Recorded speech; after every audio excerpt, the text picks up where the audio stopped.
দর্শক, রাজধানীর কাপ্তান বাজার থেকে মশলা দামের সবশেষ পরিস্থিতি নিয়ে জানাচ্ছেন শফিক আহমেদ।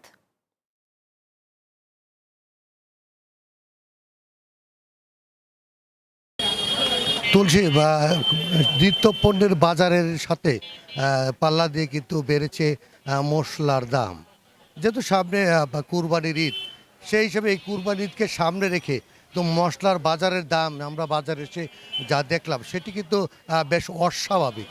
হ্যাঁ, যদি আজকের বাজার তালিকা, বাজারের মূল্য যদি আপনাকে আমি একটু জানাই যে এই মুহূর্তে আমি কাপ্তান বাজার থেকে যে আজকের যে বাজার দর, দারুচিনি বিক্রি হচ্ছে 480 টাকা কেজিতে, এলাচি বিক্রি হচ্ছে 4400 টাকা কেজিতে, জিরা 550 টাকা কেজিতে, তেজপাতা 200 টাকা, কাঠবাদাম 1300 টাকা কেজিতে, কিচমিচ 850 টাকা, আলু বাকরা 1200 টাকা, রসুনের দাম 90 টাকা থেকে বেড়ে 130 টাকা, আদা বেড়ে হয়ে গিয়েছে 200 টাকা, পোলার চাল বিক্রি হচ্ছে যথারীতি 150 টাকায়।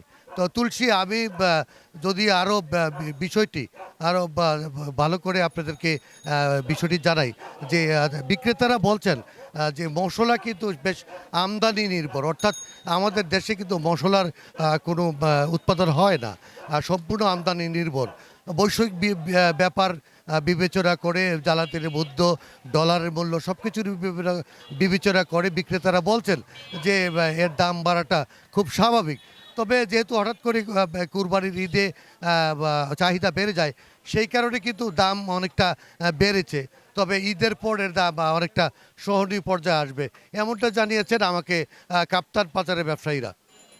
তো কাপ্তান বাজার থেকে আমার কাছে তুলসী এই ছিল কুরবানি ঈদের যে বাজার, মশলার বাজারের সর্বশেষ বাজার দর।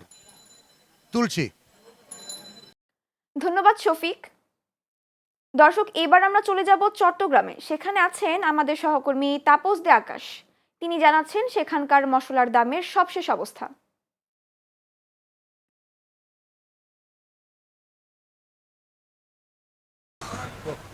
তুলসী, আপনাকে ধন্যবাদ। পবিত্র ঈদুল আজহা উপলক্ষে বিভিন্ন দেশ থেকে এইবার মশলা আমদানি করায় মশলার সংকট নাই বলে আমাদেরকে জানিয়েছে ব্যবসায়ী এবং আমদানিকারকরা। দর্শক, আপনাদেরকে দেখানোর চেষ্টা করছি বাজারে যে মশলা রয়েছে সেই মশলাগুলো। তবে সরবরাহ স্বাভাবিক থাকলেও চট্টগ্রাম পাইকারির তুলনায় অনেক মশলা খুচরা বাজারে প্রায় দ্বিগুণ দামে বিক্রি হচ্ছে। পাইকারিতে প্রতি কেজি জায়ফল বিক্রি হচ্ছে 750 টাকা, তা খুচরা বাজারে 1500 টাকায়। 350 টাকার দারচিনি বিক্রি হচ্ছে 500 থেকে 600 টাকায়। আবার 200 টাকার শুকনো মরিচ 350 টাকায় বিক্রি হচ্ছে। আমদানির কোনো সংকট না থাকলে খুচরা পর্যায়ে অতিরিক্ত মুনাফার আশায় কিছু দোকানদার তাদের বাজার দরকে উদ্যমমুখী করে তুলছে বলে আমাদেরকে জানিয়েছে ব্যবসায়ী এবং ক্রেতারা। চট্টগ্রাম মশলা বাজার থেকে এই ছিল আমার কাছে সর্বশেষ। তুলসী। তাপস, ধন্যবাদ আপনাকে।